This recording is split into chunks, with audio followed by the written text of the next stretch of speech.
Bonjour à tous et bienvenue pour ce deuxième webinaire de Rancard 2022. Donc aujourd'hui consacré à la présentation de la formation des établissements proposée par les établissements supérieurs dans le domaine de la musique. Donc nous aurons avec nous Catherine Lefay-Chauvel, qui est directrice du Pont supérieur, mais également coprésidente du réseau de l'Association nationale des établissements d'enseignement supérieur de la création art de la scène.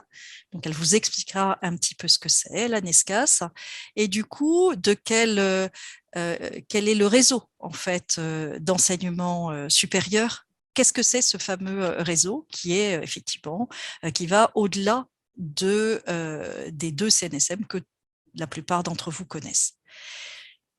Marc Clérivet, qui est le responsable musique au Pont supérieur. Vous aurez également Pierre-Marie Quéré, qui est coprésident de la NESCAS avec Catherine Lefay-Chauvel et qui est j'allais dire presque un intrus dans la journée parce qu'il est directeur du Centre national des arts du cirque et effectivement à ce titre-là, voilà, les arts de la scène, c'est aussi au-delà de la musique, la danse, le cirque et le théâtre. Catherine Baird, qui est responsable du pôle musique de l'École supérieure d'art de Lorraine, qui présentera les formations au diplôme d'État d'enseignant.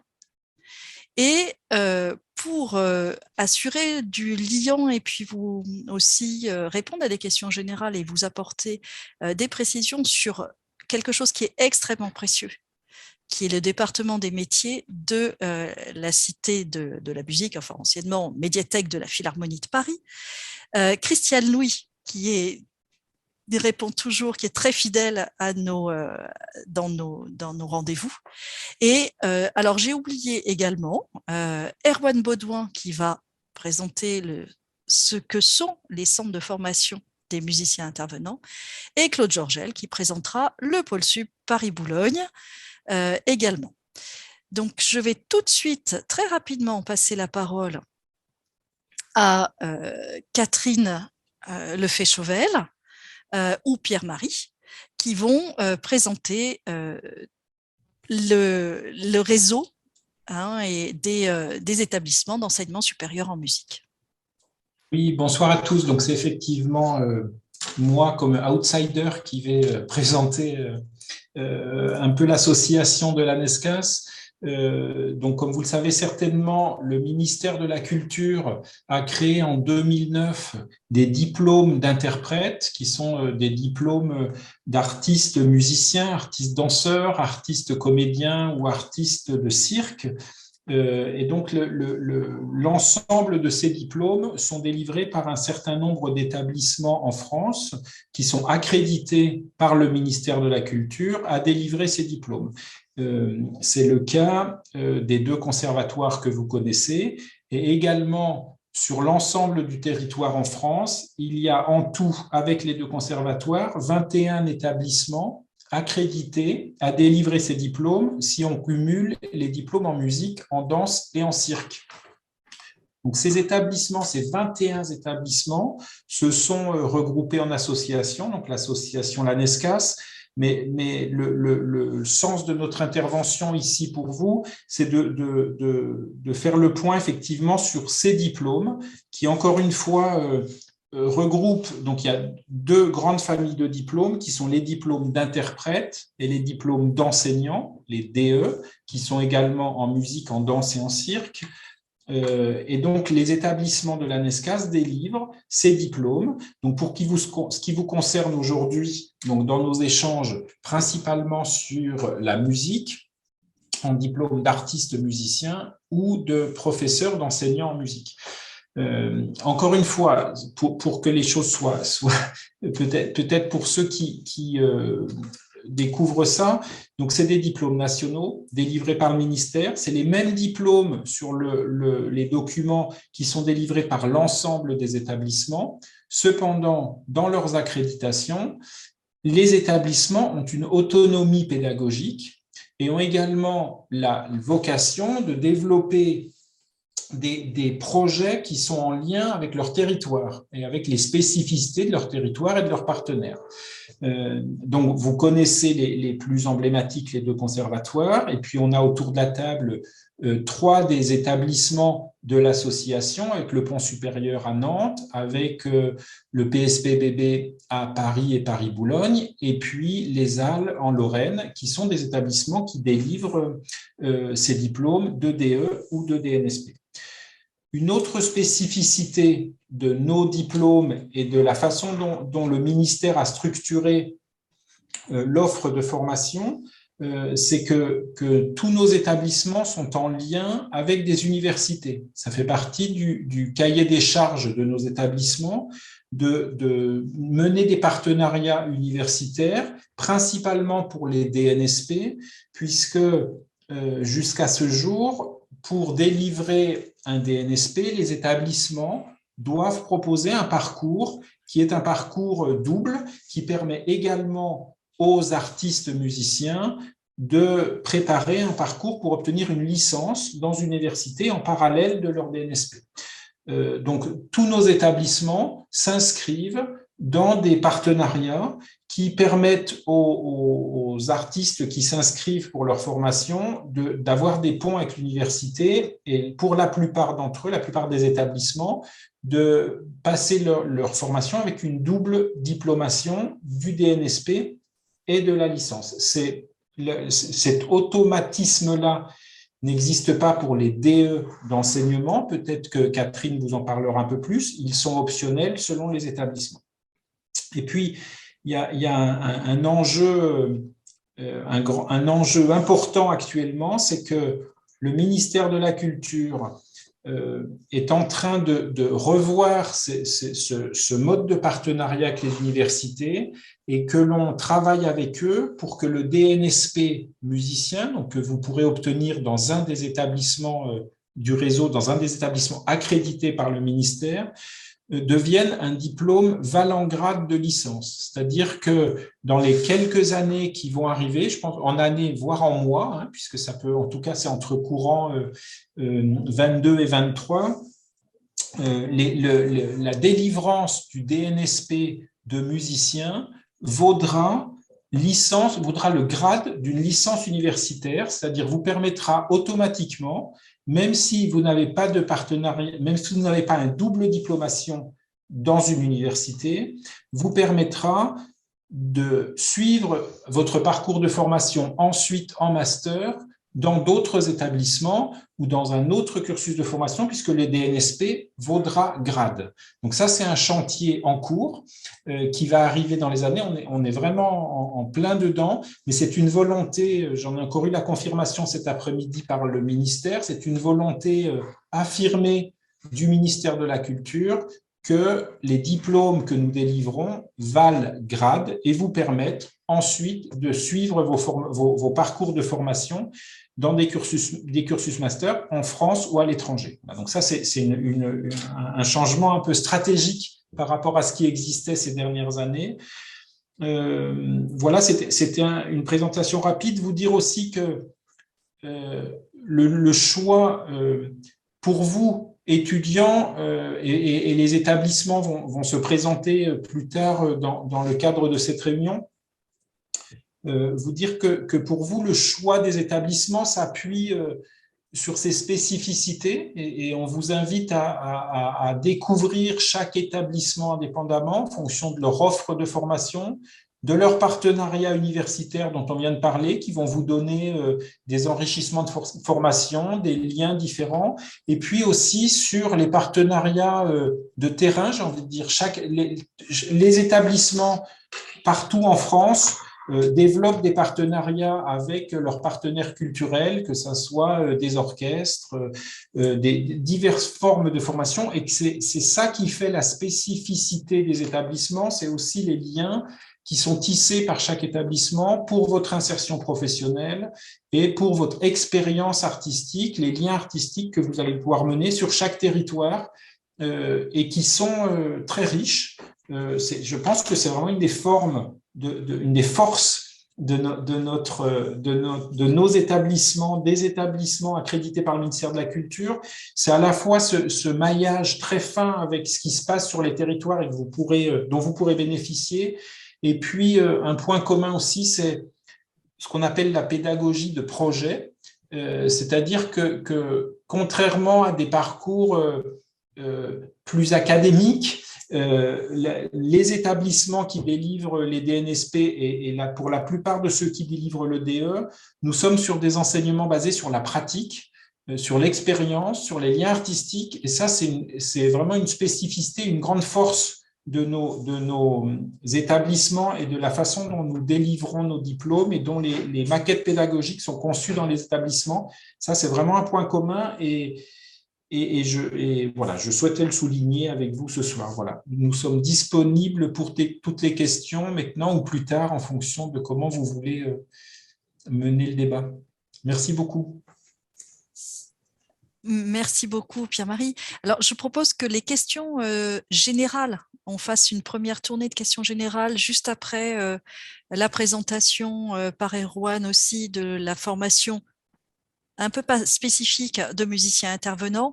Et une fois que Christiane aussi aura présenté les ressources de la cité, enfin de la Philharmonie, je veux toujours l'appeler la Cité de la musique, je suis désolée.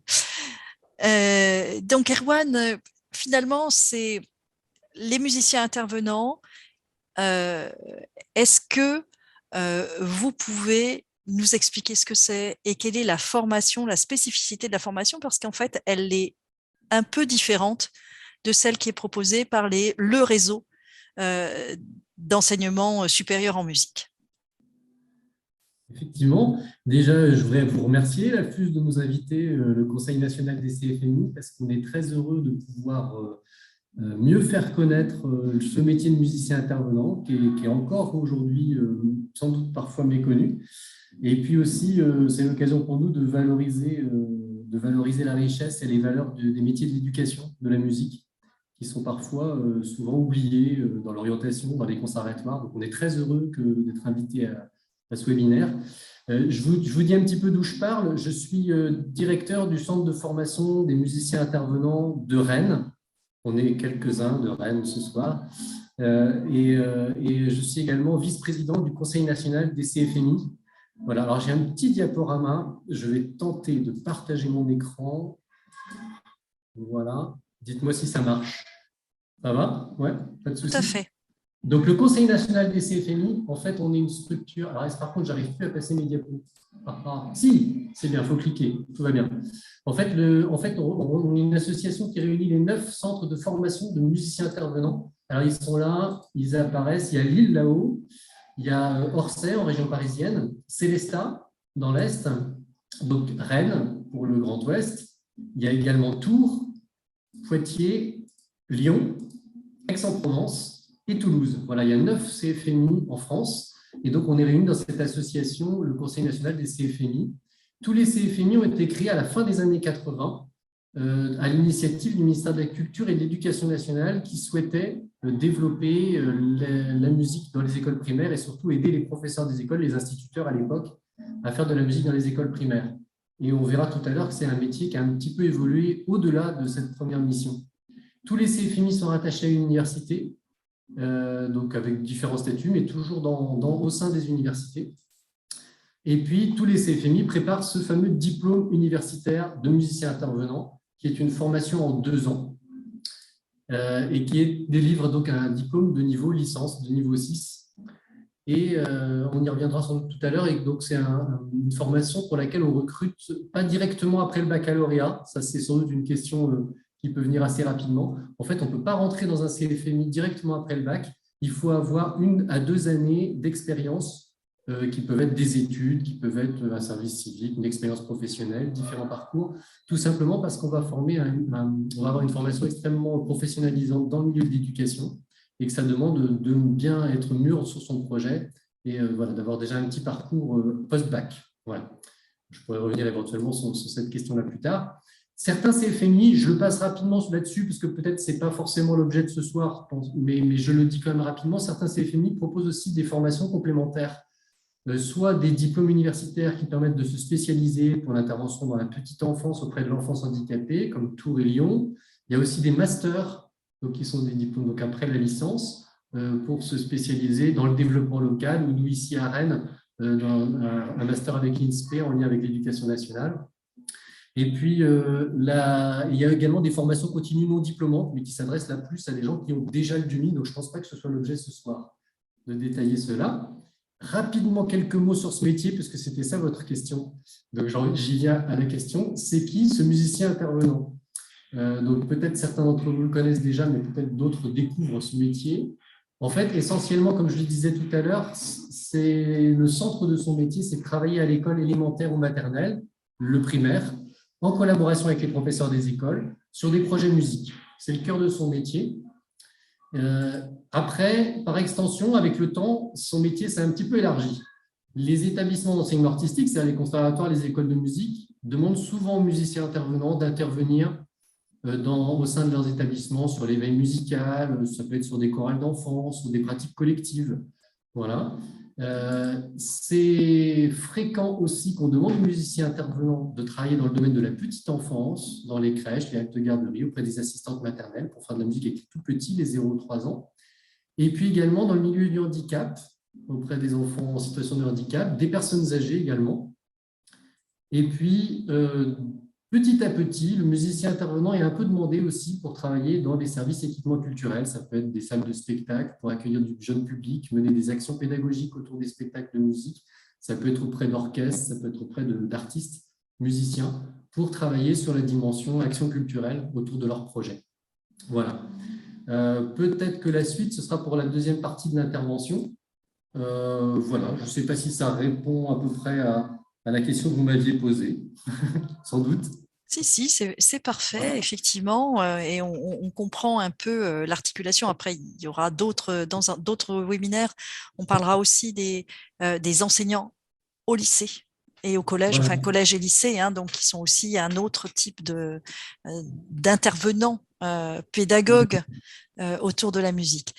Je vais passer la parole très vite parce que pour être sûr que tout le monde puisse parler et qu'on ait le temps de prendre toutes les questions, je vais passer la parole à Christiane parce qu'effectivement, on ne peut pas faire un webinaire sur l'enseignement, la formation sur la musique sans faire intervenir Christiane, qui effectivement est responsable du département des métiers à la médiathèque de la Philharmonie.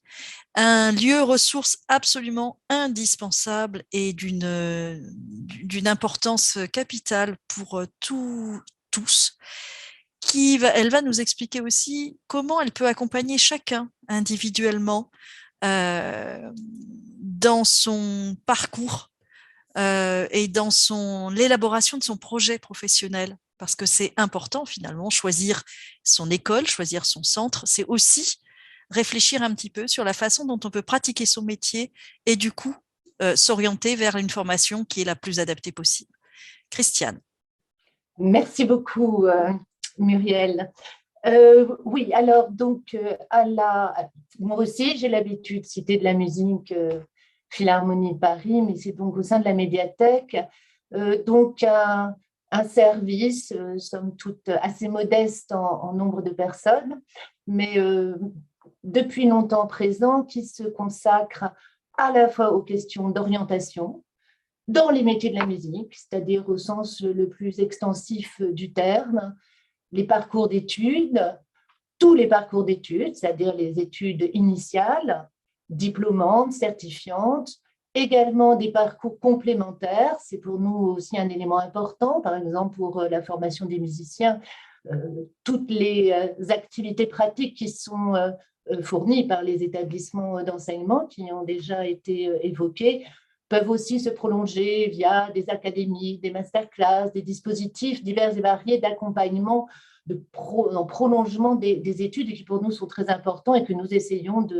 d'identifier et de qualifier. Il y en a pour plusieurs niveaux, pour des jeunes élèves encore au conservatoire, pour des postes CNSM. Donc, nous essayons de baliser cet ensemble-là Les liens avec l'étranger sont également importants. Les études Erasmus, qui a été pointé, donc effectivement, j'ai eu vent de ce travail évoqué par Pierre-Marie Quéré sur la hausse du DNSPM, la validation d'un DNSPM en tant que grade de licence, qui va aussi bouger un certain nombre de choses.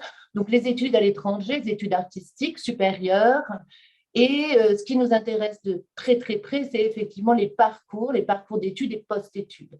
Tout à fait, chaque étudiant musicien qui sera passé par un CFMI pour un DUMI, par un pôle supérieur, par un établissement d'enseignement, va avoir un parcours différent, un parcours individuel, pourtant les mêmes diplômes, les mêmes études, mais un parcours individuel. Donc, c'est la question de l'insertion professionnelle, et évidemment dans un monde mouvant.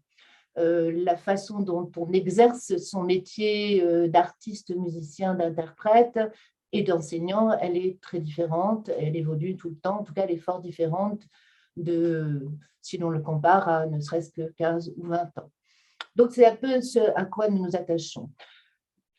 Tu mentionnais, Muriel, l'accompagnement. Donc nous intervenons dans le cadre des formations supérieures, dans leur cursus. Il y a des angles qui concernent la professionnalisation, c'est-à-dire la connaissance de l'environnement professionnel, et c'est un petit peu notre domaine de spécialité.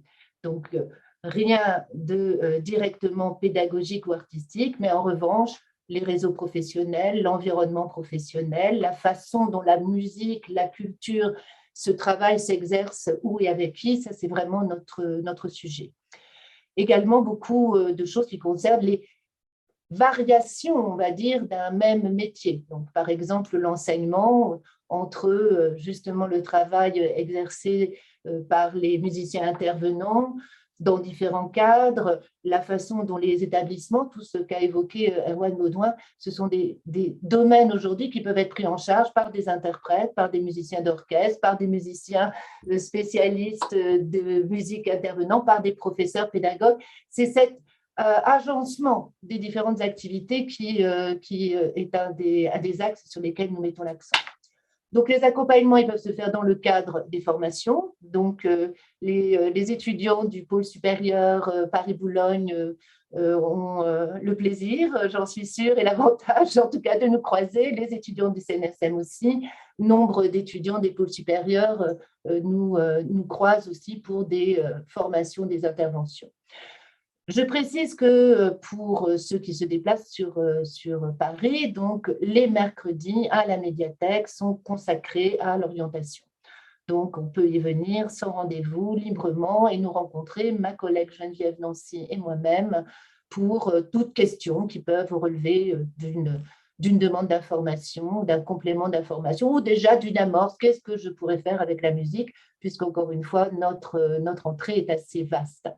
Et puis, je voulais juste terminer en disant que beaucoup de choses se trouvent sur notre site, énormément d'informations s'y trouvent, donc je vais me livrer à l'exercice toujours périlleux d'un partage d'écran, en espérant que je vais bien le retrouver, mon écran, voilà, est-ce que vous le voyez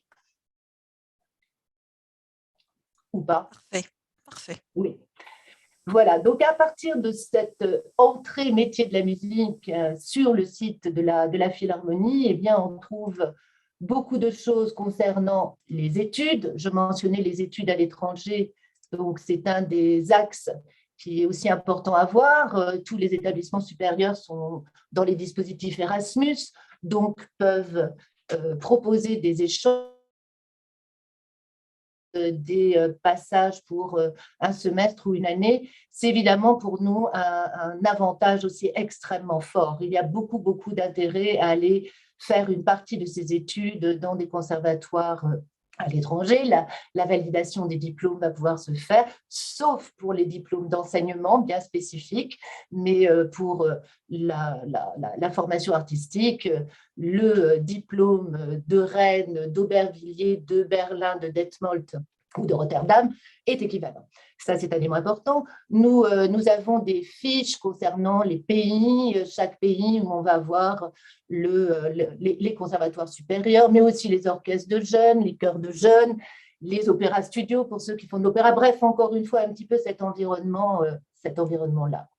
Sur les métiers de la musique, donc nous sommes assez généralistes, donc nous balayons l'ensemble des activités professionnelles. Et en ce qui concerne les musiciens, il y en aura déjà plusieurs, ne serait-ce que parce que justement, en passant par un établissement, un pôle supérieur ou un établissement supérieur de musique, il y aura des entrées vers la pédagogie, sans être obligatoire, mais enfin, pour notre expérience, il s'intéresse de très très près aussi à cette question de l'enseignement, de la pédagogie, de la transmission, voire de la médiation, qui ont des formations spécifiques, mais qui souvent aussi se combinent.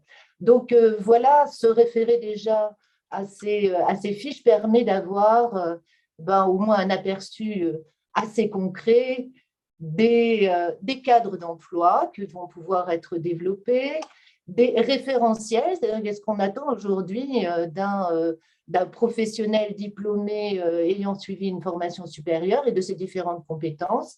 La compétence de montage de projet qui était évoquée est par exemple tout à fait clairement énoncée, la possibilité ou la faculté de pouvoir proposer un projet d'action culturelle également, tant aujourd'hui une activité artistique est aussi fortement liée à sa diffusion, à sa rencontre avec le public et à des interactions avec des publics différenciés. On trouve aussi tous les liens qui ont été également évoqués avec les universités. Donc, dans les pôles supérieurs, le lien, il est de fait présent, mais de très nombreux conservatoires aujourd'hui, au niveau des CRR en particulier, ont déjà des partenariats et permettent aux étudiants qui sont en troisième cycle, en CPES, de pouvoir valider leur parcours musical au sein d'une licence de musicologie. C'est pareil, ce sont des choses qui nous intéressent beaucoup, ces différents types de parcours. Les formations supérieures, eh bien, vous allez toutes les retrouver ici. Et puis, encore une fois, tout ce qui permet de mettre en œuvre, de pratiquer est extrêmement important dans un parcours professionnel. Donc, les orchestres de jeunes en France, à l'étranger, il y en a beaucoup. Les académies musicales qui, je le répète, peuvent être à différents niveaux. Un certain nombre d'entre elles se préparent après des études supérieures, mais en tout cas sont des lieux d'insertion extrêmement puissants, extrêmement forts. Les concours de musique, pareil, à différents niveaux qui sont également présentés. Donc voilà un bref aperçu. Et bien évidemment, on le détaille avec les chanteurs, avec la musique de chambre, avec la direction d'orchestre. Et nous ne nous intéressons pas qu'aux musiciens classiques, c'est important aussi de le dire. Donc, nous allons également traiter de très très près. Nous travaillons d'ailleurs étroitement avec le monde du jazz et les réseaux professionnels. J'en termine là-dessus. Dans l'environnement professionnel, les réseaux professionnels sont un enjeu important.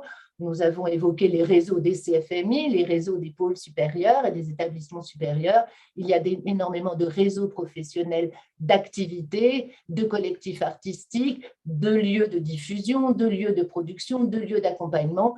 Et donc, ce sont un peu les thèmes, les sujets sur lesquels nous essayons d'être le plus pointu et précis possible. Voilà. Est-ce que ça va ? Merci beaucoup, Christiane. Et je propose qu'effectivement, on prenne déjà des questions. Alors, les questions, s'il vous plaît, vous les posez à travers le fil Q&R, si vous pouvez, plutôt que dans le fil de discussion. Et on récupérera plus facilement vos questions. Vous n'hésitez pas. Levez la main, c'est pas utile. Vous tapez votre question. Ce sera beaucoup plus simple. Voilà, et je laisse Isabelle si elle a repéré des questions à relayer. J'ai vu qu'il y avait déjà eu des réponses en fait dans le chat pour un certain nombre de questions qui se sont posées, notamment sur les questions par rapport au lien des contacts dans les Hochschule. Qui effectivement sont présents, on les trouve les contacts sur le site de la Philharmonie, où il y a effectivement des liens vers les différentes écoles.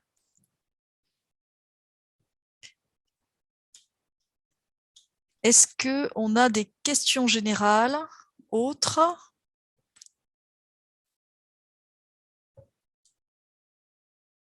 Alors, on a une question, je vois, je vous la pose.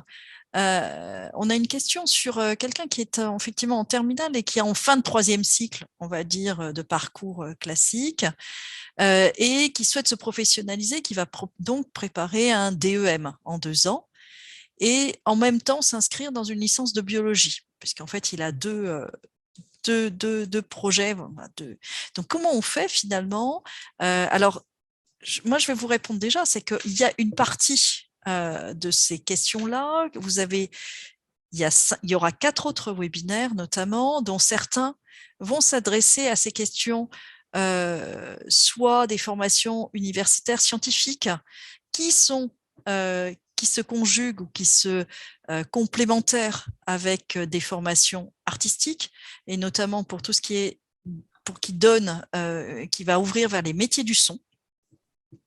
Et puis, il y aura un webinaire aussi qui va, à l'inverse, ou plutôt différemment, s'interroger sur les formations universitaires, comme la musicologie, la médiation culturelle, qui vont être complémentaires, là aussi, d'un parcours artistique, et qui vont ouvrir sur d'autres types de métiers, comme les métiers de l'enseignement au sein de l'éducation nationale ou autres. Et effectivement, il y aura un webinaire consacré aux licences d'interprètes aussi, dont parlait Christiane. Donc, c'est les formations proposées par l'université en collaboration avec les conservatoires ou indépendamment, mais en tout cas toujours dans des démarches croisées. Donc, je vous donne rendez-vous pour ces questions-là, pour ces sujets plus précis, donc le 8 février et le 10 février. Pour la question, quand on a deux domaines d'intérêt qui sont relativement disjoints et pas totalement liés l'un à l'autre d'évidence, est-ce que quelqu'un peut répondre sur, voilà, est-ce que ce sont des projets qui sont professionnellement viables ou pas? Peut-être Christiane sur ce type de questions. Moi, je répondais, du coup, pardon, je répondais à quelqu'un, donc je n'ai pas écouté, pardon. En gros, quelqu'un qui aimerait faire des études de sciences, mais de biologie, hein, donc on n'est pas sur la physique, mais sur la biologie, et tout en, voilà, qui est toujours en train qui retarde encore le choix, l'heure du choix peut-être. Est-ce que c'est des projets qui peuvent être professionnellement intéressants, quoi, enfin, de se former à la fois en biologie et en musique, par exemple? Ça peut certainement être intéressant. Après, il y a des personnes qui arrivent à jongler avec 2 études exigeantes ou très exigeantes, d'autres qui ont besoin de se concentrer sur une chose. Donc, c'est difficile de faire. En soi, c'est quand même difficile. Ça veut dire qu'il faut quelqu'un qui ait une belle énergie, une belle organisation. Il y a des universités qui sont plus qui peuvent accepter, mais ce n'est pas pour toutes les disciplines, donc ça c'est vraiment à voir, mais qui peuvent avoir des sections spécifiques pour des jeunes artistes ou des jeunes sportifs, mais ça ne se trouve pas partout. Donc on sait qu'on en a à Dauphine, on sait qu'on en a à la Sorbonne, mais c'est sciences et donc vraiment études de biologie, je ne saurais pas très bien dire. C'est un peu difficile.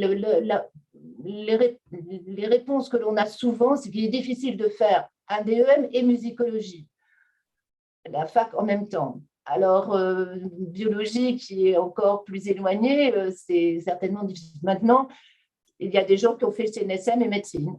Donc, qu'est-ce qu'on peut en faire? On s'intéresse énormément aux neurosciences et à la musique.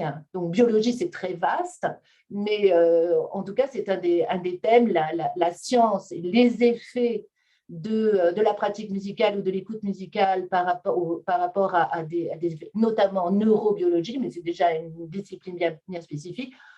Il y a, je vais être un peu optimiste, mais il y a un boulevard, parce que là, c'est clair qu'il y a énormément de choses. Voilà ce que je peux dire. Je voudrais compléter sur le principe des parcours. C'est vrai que les établissements, l'entrée dans l'enseignement supérieur, principalement dans des métiers artistiques, demande un engagement entier plein, fort, voilà, et c'est à la fois ce qu'on attend, et nos maquettes, les maquettes de formation des établissements sont construites comme ça, avec un engagement à plein temps. On est aussi, je le disais tout à l'heure, sur des maquettes et sur des projets, des pédagogies de projets, avec des enseignements qui sont souvent collectifs, avec des calendriers de formation qui sont faits sur mesure pour ces formations-là, et qu'il est souvent difficile de faire concilier avec d'autres formations. Cependant, comme le disait Christiane, on a tous vu des étudiants qui arrivaient à mener des doubles parcours. Moi, j'ai vu un étudiant qui a eu à la fois son DNSP de danseur et sa licence en droit, et qui a réussi à mener les deux. Donc, alors, je pense qu'il faut vraiment partager vos projets de formation avec les établissements que vous rencontrez au moment des concours d'entrée ou des examens d'entrée ou des jurys, en toute transparence. Je pense que ça peut être une richesse pour certains d'entre vous et pour des établissements d'accueillir des étudiants. Il y a éventuellement dans certains étudiants des possibilités d'aménagement, mais c'est vraiment, j'ai envie de dire, c'est vraiment le contrat pédagogique ou le contrat pédagogique que vous allez passer avec l'établissement qui va vous accueillir, qui va valider ou pas votre choix de vous engager et puis de trouver avec vous des solutions. Mais ça reste effectivement, le principe, c'est qu'on est quand même, pour la plupart je veux dire pour tous les établissements, dans des maquettes pédagogiques qui vous occupent à plein temps. Alors, on a une question qui effectivement répond à la problématique du DNSPM valant grade de licence et de la double diplomation actuelle. Donc, on a quelqu'un dans le public qui est actuellement en licence de musicologie, qui prépare sa licence de musicologie, qui prépare son DEM en même temps et l'entrée dans les établissements d'enseignement supérieur, et qui pose la question du coup, est-ce qu'il devra refaire une licence, ou est-ce que sa licence de musicologie sera effectivement capitalisée quelque part? Non, sur le principe, après, encore une fois, chaque établissement, comme je vous l'ai dit tout à l'heure, a une autonomie pédagogique. C'est-à-dire que chaque établissement a la latitude d'intégrer des étudiants avec différents niveaux, de reconnaître une partie de leurs enseignements. C'est-à-dire qu'avec une licence de musicologie, il est fort possible que des établissements reconnaissent une partie des enseignements et valident par validation des acquis antérieurs un certain nombre de CTS dans leur maquette, vous permettant de vous dispenser d'un certain nombre d'enseignements. Donc, mais là, on est sur du travail à la carte, c'est-à-dire que si vous souhaitez avoir effectivement vous inscrire dans un cursus DNSP, encore une fois, vous pouvez peut-être faire reconnaître une partie de votre licence pour être dispensé, j'ai envie de dire, d'un certain nombre d'enseignements sur des ECTS que vous pouvez valider par acquis antérieur, mais ça n'a rien à voir avec la licence, c'est-à-dire que le fait que, et c'est ce que je disais tout à l'heure, le DNSP sera autonome, n'aura plus besoin d'être adossé à une licence, donc vous passerez le DNSP, et effectivement, il n'y aura pas besoin de repartir dans un autre parcours universitaire. Mais c'est deux questions séparées. Il y a la question de votre reconnaissance de votre licence pour la valoriser dans la suite de votre parcours, et puis il y a l'évolution du DNSPM qui effectivement va évoluer dans les années à venir. Je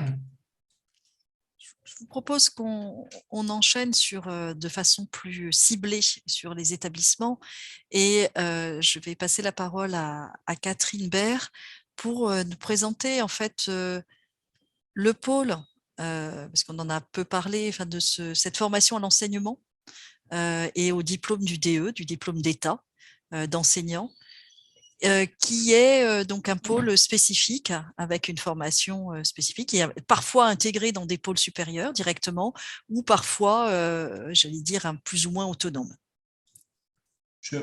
Catherine, excuse-moi une seconde, je me permets de vous saluer, je dois vous quitter et je laisse mes collègues présenter leurs établissements. Bonne soirée à vous tous, merci beaucoup. Merci, au revoir. Marie. Je vais moi aussi partager mon écran, mais avant ça, je tiens à remercier Fuse pour l'invitation et pour ces webinaires qui permettent à nos jeunes futurs musiciens et enseignants. Alors, est-ce que vous voyez mon écran? Oui, ça fonctionne? Très bien. Donc, je vais vous présenter le pôle musique et danse de l'École supérieure d'art de Lorraine, dont je suis la responsable des études pour la musique. Donc, le pôle musique et danse est un des 2 pôles de l'École supérieure d'art de Lorraine, puisqu'il y a aussi un pôle art plastique. Nous sommes regroupés sous le même établissement. Et donc, comme son nom l'indique, le pôle musique et danse regroupe les étudiants musiciens et danseurs pour la formation au diplôme d'État. Alors, voilà. Donc, nous sommes basés à Metz, qui est depuis 2 ans a été labellisée ville UNESCO Musique, qui fait donc partie de ce réseau et qui est une ville extrêmement dynamique au niveau musical, puisqu'elle est dans le réseau ville UNESCO Musique avec comme spécificité de transmission de la musique. Donc, on est vraiment au cœur de ce dispositif. Alors, qu'est-ce qu'on propose comme diplôme? Donc, le diplôme d'État, qui est le diplôme de professeur de musique, dans les domaines, disciplines et options que vous pouvez découvrir là. Donc, on a tous les instruments du classique à contemporain. On propose aussi la formation musicale, et ça, c'est un peu une spécificité parce que tous les pôles ne le font pas. Et c'est important de le préciser parce qu'il y a énormément de travail en formation musicale. On nous demande en permanence, tout le temps, des appels pour embaucher des professeurs de formation musicale. On propose également l'accompagnement, donc le métier d'accompagnateur de musique et accompagnement de la danse. Nous avons aussi le jazz et les musiques actuelles. Alors, pourquoi choisir le PMD, donc pôle musique et danse? En fait, on va vous proposer une formation qui est très, très concrète et qui est vraiment au plus proche des besoins des futurs enseignants. C'est un métier, comme le disaient mes collègues précédemment, qui évolue beaucoup. Et donc, on est en permanence au cœur de cette évolution pour être le plus proche possible des besoins des enseignants actuels et des futurs enseignants, avec une équipe de professeurs hautement qualifiés. Et nous avons la spécificité d'être un établissement pluridisciplinaire, donc musique, danse et arts plastiques, avec énormément de projets qui regroupent ces 3 disciplines, et en particulier musique et danse, puisque les promotions sont conjointes. Et nous recrutons des petites promotions, ce qui nous permet d'avoir un suivi vraiment personnalisé tout au long de la formation et d'être au plus proche de vous pour vous accompagner sur ce chemin. Donc, la formation au diplôme d'État de professeur de musique, elle est organisée selon les directives du ministère de la Culture. On est habilité par le ministère, Jean-Marie l'a dit tout à l'heure, en 5 unités d'enseignement qui valent 180 ECTS. Et on espère aussi, après le DNSP, que ce DE valent le grade de licence. C'est l'étape suivante. Donc, je vais passer assez vite pour ne pas prendre trop de temps sur les différentes unités d'enseignement. On a la pratique artistique, donc perfectionnement, musique de chambre, concert, improvisation et beaucoup de projets avec les étudiants, écriture de musique de film et tout ça. Nous avons la partie qui est de la culture active avec de l'analyse et de la culture musicale appliquée à la pédagogie. Mais vraiment, on est vraiment appliqué, c'est différent de ce que vous pouvez faire dans une licence de musicologie, par exemple. La médiation appliquée au métier d'enseignant, des cours de composition, d'arrangement, orchestration, les bases de technique du son et de la vidéo pour que, sans vous transformer bien sûr en ingénieur du son, vous puissiez avoir des bases pour faire un enregistrement correct ou sonorisé correctement. Et tout ça avec les partenariats locaux, puisqu'on a plein de conventions pour que vous ayez des accès gratuits à toute la programmation musicale et artistique de Metz. On a l'UE3 qui est construit à organiser sa réflexion pédagogique, donc avec les sciences de l'éducation, la didactique, le processus, tous les processus d'enseignement, les pédagogies actives qu'on décline d'année en année. Donc, vous avez quelques noms qui s'affichent ici. Ensuite, la pédagogie pratique avec des tutorats dans les classes de professeurs expérimentés, des mises en situation de cours à l'intérieur du pôle musique et danse au cœur de la promo. On vous forme également à la pédagogie de groupe et pédagogie de projet. Donc, vous aurez à monter un projet musical et pédagogique qui est une des épreuves du DE. Et la dernière unité d'enseignement qui est situer son action dans un établissement et en mesurer les enjeux. Donc là, c'est tout le fonctionnement des institutions, l'environnement professionnel, ce qui n'est pas forcément tout ce qui est le plus glamour, mais qui est indispensable pour comprendre comment on intervient dans le tissu territorial. Et on vous aide aussi beaucoup sur des modules d'insertion professionnelle pour vous faciliter votre insertion et vos embauches. Donc, l'obtention du diplôme d'État qui arrive au bout de la formation, qui est une formation qui est très, très complète à la pédagogie et au métier d'artiste enseignant.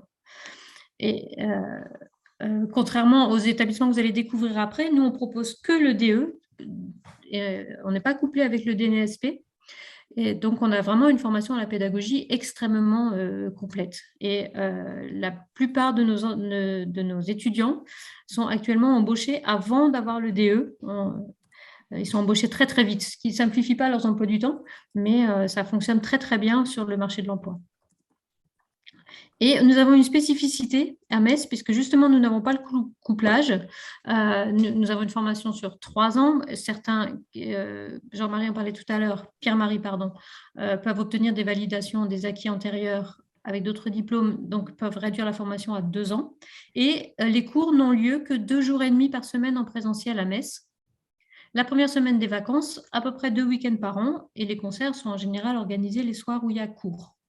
Ce qui permet à des étudiants, on a beaucoup d'étudiants qui travaillent déjà, qui sont déjà enseignants en région parisienne, qui viennent 2 jours et demi à Metz et qui retournent le reste de la semaine sur Paris pour pouvoir conserver leur activité professionnelle. Donc, c'est possible sur tout le Grand Est, sur la région parisienne. Après, quand c'est plus loin, les distances font que ça devient compliqué. Donc, du coup, il est évidemment conseillé de vivre à Metz, qui, comme vous pouvez le voir, est une très belle ville. Et au moins de prévoir de pouvoir se loger à Metz les lundis et mardis soirs, ça c'est indispensable. Et là aussi, on vous aide à trouver des solutions. Donc, on propose la formation en formation initiale ou en formation continue. Et comme on est sur 2 jours et demi, finalement, c'est les mêmes horaires et les mêmes promos, c'est la même organisation pour tout le monde, c'est juste un statut qui est différent. Donc là, je ne vais pas rentrer dans les détails puisque ça dépend de votre situation. Et ça, après, c'est plus un rendez-vous individuel qu'on peut vous renseigner pour savoir dans quelle formation vous vous inscrivez. Mais de toute façon, le parcours de formation sera le même. On rentre au pôle musique et danse comme sur tous les pôles supérieurs, sur concours d'entrée. Donc, les inscriptions ont lieu en ce moment sur un lien sur notre site cfedem-lorraine.fr. Et là, vous trouvez le lien et toute l'explication pour vous inscrire en ligne, ainsi que les annales des années précédentes pour les épreuves écrites, puisque nous avons 2 étapes, les épreuves écrites qui ne sont pas éliminatoires, une épreuve d'analyse et une épreuve de commentaire de texte. Et quel que soit le résultat, vous passez de toute façon les épreuves instrumentales et l'entretien. Et tout ça, vous trouvez le détail sur notre site. Voilà. Et j'ai oublié de préciser, c'était sur une page avant, ça n'a pas d'importance, que nous avons donc, avec la licence de musicologie, nous avons une convention avec l'Université de Lorraine pour que vous puissiez faire les 2. Ce n'est absolument pas obligatoire, mais l'Université de Lorraine, pour la musicologie, pour les cours que vous devez suivre en complément de ce que vous trouvez chez nous, les cours ont lieu mercredi après-midi, jeudi et vendredi. Et on a aussi une convention et des accords avec le CFMI de Célestat, qui est le plus proche de chez nous, donc en Alsace, pour qu'après le DE, vous puissiez enchaîner sur le diplôme universitaire de musicien intervenant en 1 an, puisque le CFMI reconnaîtra une grande partie des enseignements que vous avez reçus chez nous. Voilà, donc si vous avez besoin de plus de renseignements, vous avez tout qui s'affiche ici à l'écran. On fait toujours aussi en visio des réunions d'information qui reprennent un petit peu plus en détail toutes ces infos-là. Malheureusement, elle avait lieu ce matin, le hasard des calendriers, c'était les 2 dans la même journée.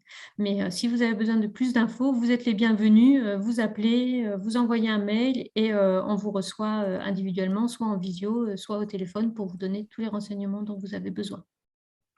Voilà, donc si vous avez des questions, je suis disponible pour vous répondre. Merci Catherine. Peut-être une question quand même. Oui. Y a-t-il des prérequis pour entrer? Oui, tout à fait. Alors les prérequis sont le bac et le DEM. Alors si vous êtes en cours de bac en terminale ou en train de passer votre DEM, vous pouvez passer le concours d'entrée. Et si vous réussissez, vous ne serez admis que sous réserve de réussir votre bac et votre DEM. Alors, c'est assez rare que des étudiants rentrent directement après le bac, parce que, comme le disait tout à l'heure Erwan, on va quand même vous former à des métiers de l'enseignement où il y a besoin quand même d'un certain bagage et d'une certaine maturité. Mais malgré tout, ça arrive. Donc, ce sont les prérequis. Et c'est bac ou diplôme équivalent pour les étrangers, et DEM ou DNOP ou DNSPM ou diplôme équivalent pour les étrangers. Et la petite question subsidiaire, pour les jeunes qui sont en CPES et qui qui ne passeront pas un DEM, est-ce que vous reconnaissez l'inscription dans un CPES, dans une classe préparant? Alors, on peut reconnaître, c'est-à-dire que pour les jeunes qui ne remplissent pas ces conditions-là, ils peuvent s'inscrire, et après, nous avons une commission avec la directrice, un professeur et moi-même, et on regarde le dossier pour voir si on les autorise ou pas à passer le concours d'entrée. Et après, de toute façon, c'est le concours qui établira leur niveau, vraiment. Merci. On va enchaîner tout de suite avec Claude Georgel, donc le directeur du pôle supérieur Paris-Boulogne, donc, qui sera notre premier des deux pôles. Trois. Nous sommes aussi pôle supérieur. Ah ouais, vous êtes aussi pôle supérieur, c'est vrai. Donc Claude. Oui, bonsoir. Voilà. Merci d'abord pour ce rendez-vous, parce que c'est vraiment très important qu'on puisse effectivement échanger, présenter nos offres d'enseignement, et puis échanger, recueillir des questions. C'est aussi comme ça qu'on progresse et qu'on évolue dans la construction effectivement de ces parcours. Donc le pôle sup Paris-Boulogne, c'est un des pôles sup, un des premiers qui a donc été installé dès 2008 par donc les collectivités, la ville de Paris et à l'époque, la ville de Boulogne-Billancourt est désormais GPSO, Grand Paris Seine-Ouest, donc en lien avec l'État et en partenariat avec des universités, et notamment Sorbonne Université. Donc ce pôle, historiquement, ce pôle était plutôt orienté pour délivrer le DNSPM. Le DE était plutôt en région parisienne, préparé par le pôle Sup 93. Depuis quelques années maintenant, donc le pôle Sup Paris-Boulogne forme également au DE. Mais j'y reviendrai. Donc, ce pôle Sup Paris-Boulogne, comme son nom l'indique, il est donc fortement ancré dans ces deux collectivités que sont la ville de Paris et Grand Paris Seine-Ouest, et donc leur réseau de l'enseignement initial, et tout particulièrement, bien entendu, les deux CRR, le CRR de Paris et le CRR de Boulogne-Billancourt. Comme vous le savez, la construction de ces pôles, elle est intimement liée à effectivement ces collectivités et donc leurs équipements en matière d'enseignement spécialisé. Et donc, notre pôle, le pôle Sup Paris-Boulogne, est nourri très fortement de la force pédagogique de ces deux structures. Pour parler, alors, un des éléments constitutifs du pôle Sup Paris-Boulogne, c'est que je crois qu'il est le seul en France à disposer de trois départements, musique, danse, théâtre, dans son offre de formation, donc, puisque l'ESSAD a rejoint le pôle au début des années 2010, et également donc, le département danse, jazz, donc, depuis un certain nombre d'années. Donc, nous avons donc les trois départements dans notre offre pédagogique. Alors, la transversalité, elle est un peu elle est possible. Pour l'instant, pas encore assez réalisée, mais néanmoins, évidemment, ça fait partie des forces en présence qui se développeront à tout coup dans les temps futurs, pour que, effectivement, la formation de chacun des étudiantes et des étudiantes dans les départements se nourrissent, résonnent au mieux justement de la pratique et des croisements de toutes ces disciplines du spectacle vivant. Pour parler de musique, donc l'offre dans le domaine de la musique est très ouverte, elle est très large, puisque tous les départements ou quasiment de musique sont présents chez nous. bien sûr le département classique à contemporain, le département musique ancienne, le département jazz, le département des musiques actuelles, le département création et le département direction d'ensembles vocaux ou d'ensembles instrumentaux. Nous avons donc, comme je le disais, donc une part de formation au DE, d'enseignement musique, de professeur de musique, qui ne peut pas, pour l'instant, offrir cette formation à tous les étudiants qui poursuivent un DNSPM, mais qui progressivement va s'élargir au fil des années. C'est en tout cas l'objectif qui est le nôtre. Que dire? Donc voilà, c'est un département qui dispose de ces trois... C'est un pôle sup qui dispose de ces trois départements, où effectivement le dialogue entre les disciplines s'installe progressivement, au sein des esthétiques musicales comme au sein des disciplines du spectacle vivant eux-mêmes.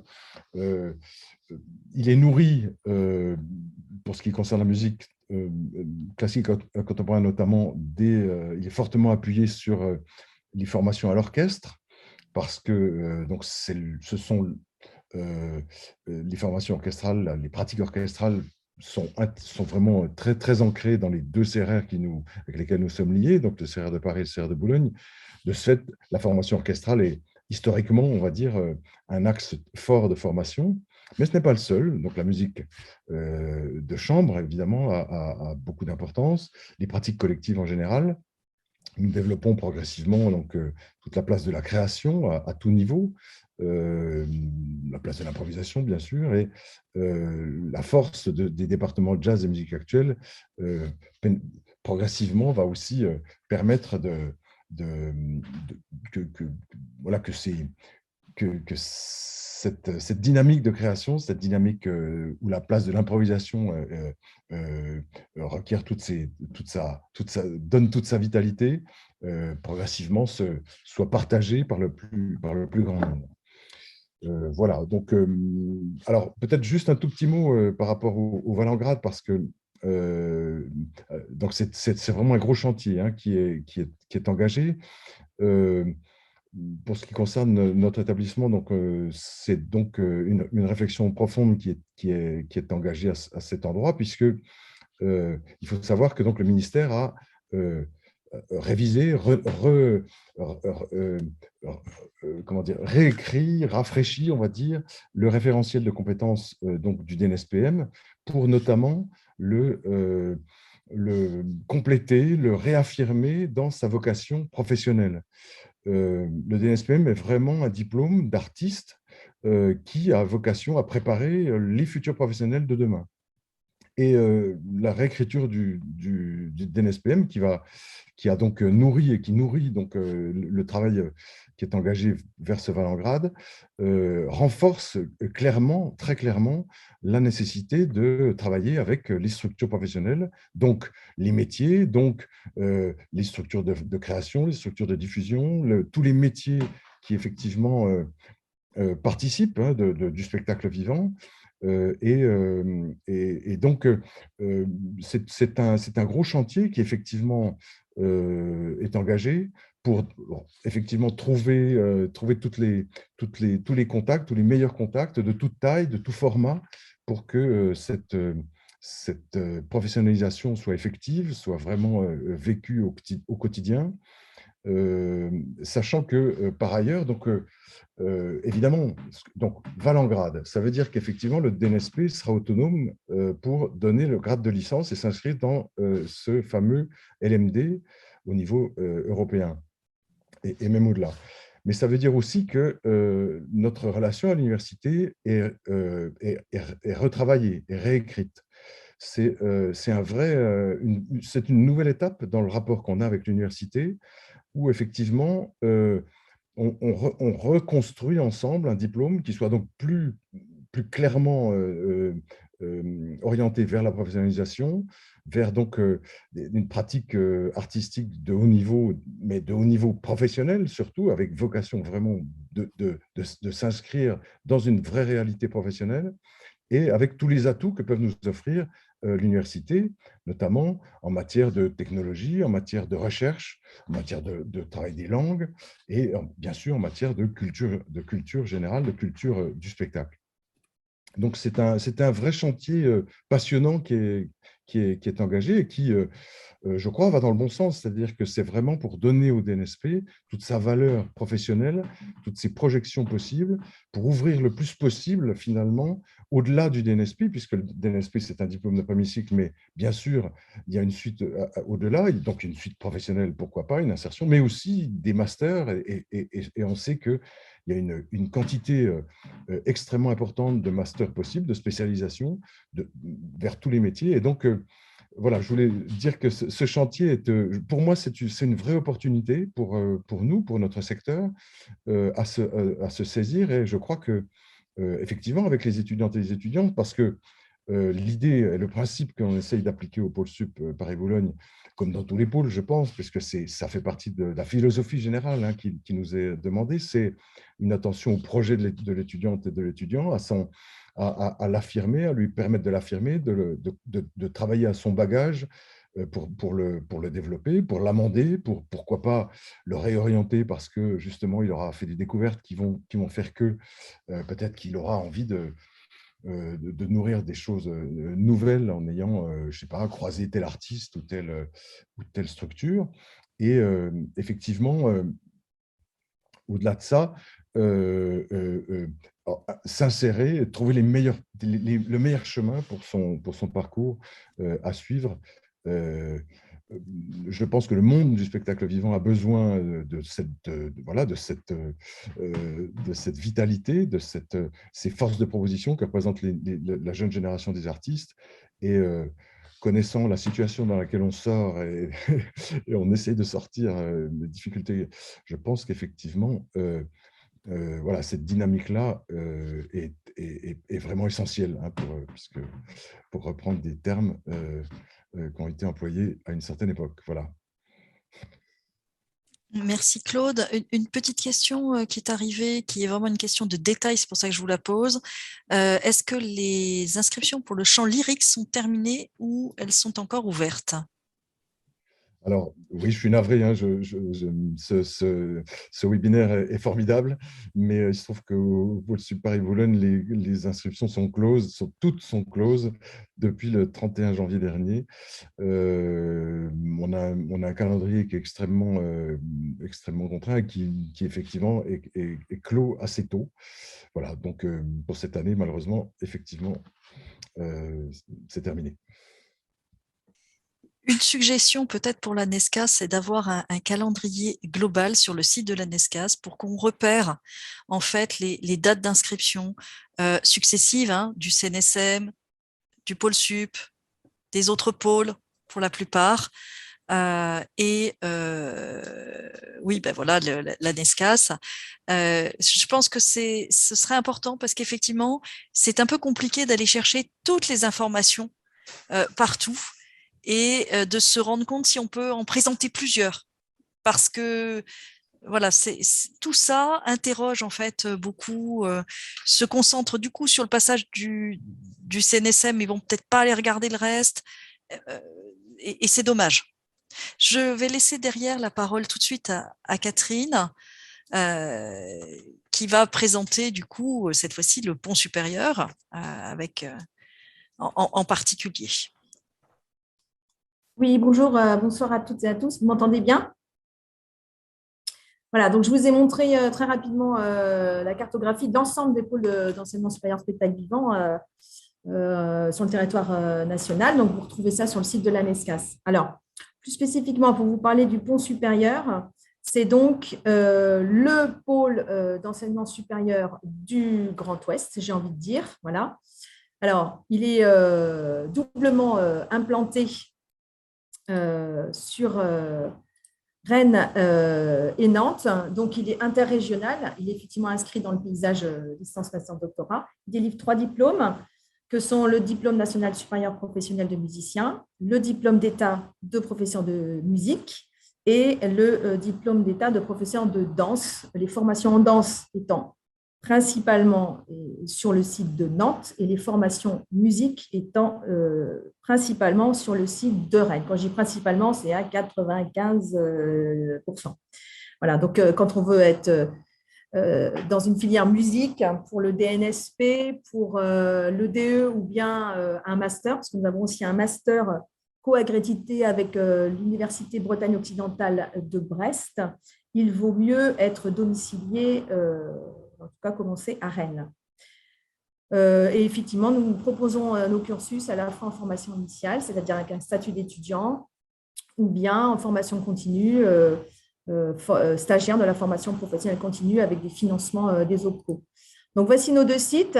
Le site de Nantes, qui est aussi le siège social du pont supérieur, et puis le site de Rennes. Alors, c'est des bâtiments neufs.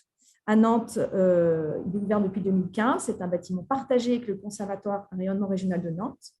Et à Rennes, il est ouvert depuis septembre 2021. Il est tout neuf. Et c'est partagé avec le Conservatoire à rayonnement régional de Rennes. Alors, ce qui est intéressant au pont supérieur, et ensuite Marc, qui est chargé de la formation musique et de la recherche sur le site de Rennes, rentrera un petit peu dans les détails sur la formation musique.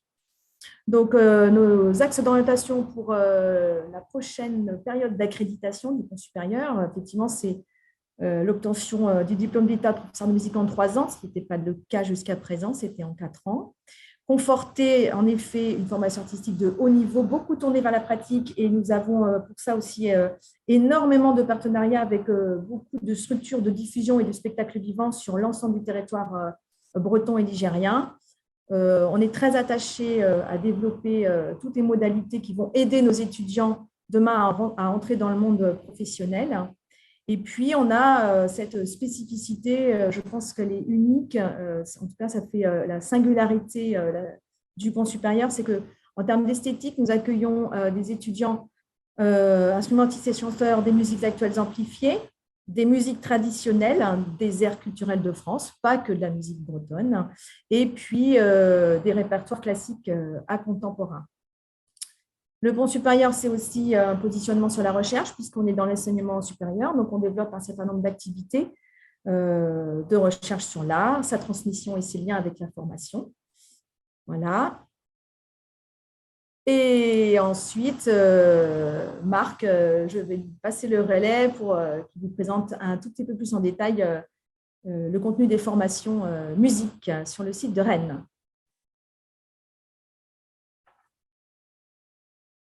Marc, on vous entend pas. Voilà. Si, voilà, j'arrive. J'attendais que tu finisses de présenter ton diaporama. Je vais faire pareil, c'est-à-dire que je vais juste compléter les propos de Catherine. J'espère que vous allez voir. Je ne sais pas si vous voyez mon écran. Donc, juste rapidement, peut-être, pour compléter ce que disait Catherine, c'est-à-dire, alors on va passer là, que vous avez au pont supérieur donc, de la musique, 2 disciplines, musique et danse. Nous, on s'intéresse plutôt au cursus de musique, DNSPM licence, là, ce soir. Donc, Catherine vous l'a dit, hein, donc 3 esthétiques, classique à contemporain, musique actuelle amplifiée et musique traditionnelle. Et dans l'esthétique classique à contemporain, vous avez donc les instrumentistes et les chanteurs ou chanteuses lyriques. Avec la spécificité maintenant depuis 5 ans, en partenariat avec l'Université de Brest, un master qui s'appelle un master artiste des musiques traditionnelles. Et puis une volonté également, pourquoi pas, d'accompagner à la sortie de ces masters des jeunes diplômés de master pour aller vers des thèses de recherche-action. Pourquoi pas. Donc voilà. Et puis vous voyez qu'on a également le cursus pédagogie, donc vers le diplôme d'État, sur toutes ces esthétiques, voilà, principalement. Alors, rapidement, pour que vous revoyiez ça peut-être de façon un peu plus schématique, hein. Donc, le concours d'entrée se passe après le baccalauréat. Donc, il faut obligatoirement le baccalauréat puisqu'on entre dans l'enseignement supérieur, ça a déjà été dit. Et puis, bon, vous avez vu, j'ai mis le DEM et le DNOP entre parenthèses, puisque à partir de cette année, nos nouvelles modalités font qu'on demande à tous ceux qui concourent de nous envoyer une vidéo de 10 minutes, un quart d'heure, sur lequel ils peuvent présenter, chacun se présente donc un répertoire, ce qui permet également à des personnes qui n'auraient pas le DEM, le DNOP, ou qui seraient simplement en classe préparatoire, hein, à l'enseignement supérieur dans les conservatoires, de pouvoir également candidater. Avec des prérequis, hein, qui sont sur le niveau musical, mais également sur la culture, beaucoup également sur la personnalité et le projet, puisque comme l'a dit Catherine, on est sur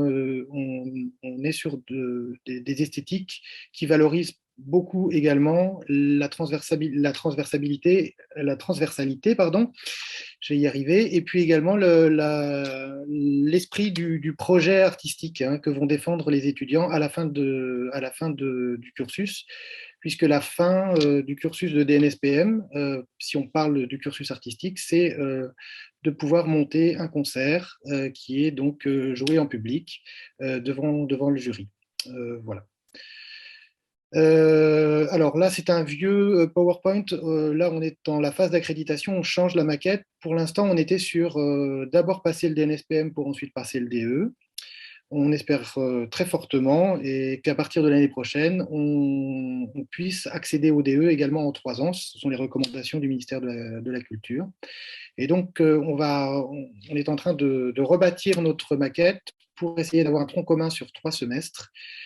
Donc, tous les étudiants, ceux qui sont plutôt à destination vers une carrière plutôt artistique, comme ceux qui sont à destination d'une carrière plutôt pédagogique, passent 3 semestres ensemble et ensuite choisissent d'aller vers l'un ou vers l'autre, sachant qu'il est toujours possible à la fin de pouvoir passer le diplôme manquant ou le diplôme complémentaire, c'est-à-dire pour ceux qui ont un DNSPM en 1 an de pouvoir passer le DE et pour ceux qui ont le DE en 1 an de pouvoir passer le DNSPM.